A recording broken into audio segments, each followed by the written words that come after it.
اس امت کو آگے لے جانے کے لیے حضور کی سیرت کا مطالعہ کرنا ہوگا. سیرت مصطفیہ علی صاحب الصلوات سے دوبارہ کردار سازی کی طرف ہمیں آنا پڑے گا، اور پھر قرآن مجید کا فہم اور قرآنی معاشرت کے قیام سے ہمیں دوبارہ اپنے سکڑتے ہوئے وجود کو پھیلانا ہوگا.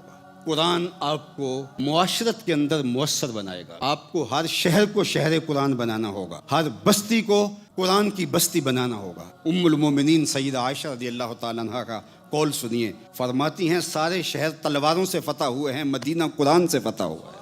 تو پہلا شہر آپ کو قرآن سے فتح کرنا پڑے گا، اس کے بعد پھر آگے بڑھیں گے. آپ کی وہ بنیاد جو ہے جس کی اساس آپ کا نظریہ ہوگا، آپ کو وہ عملی طور پہ پیش کرنی ہوگی. پھر دنیا کو بتانا پڑے گا یہ نظام ہے جو ہم دنیا کو دینا چاہتے ہیں. میں کہتا ہوں میں انقلاب لانا چاہتا ہوں، اسلام کو غالب کرنا چاہتا ہوں. یہ میری بھی خواہش ہے، کس کی نہیں ہو سکتی. لیکن میں پوچھتا ہوں جو دین ہم ان کو دینا چاہتے ہیں وہ حضور کی سیرت، اس کی ہم نے ایک کتاب بھی پڑھی ہوئی ہے؟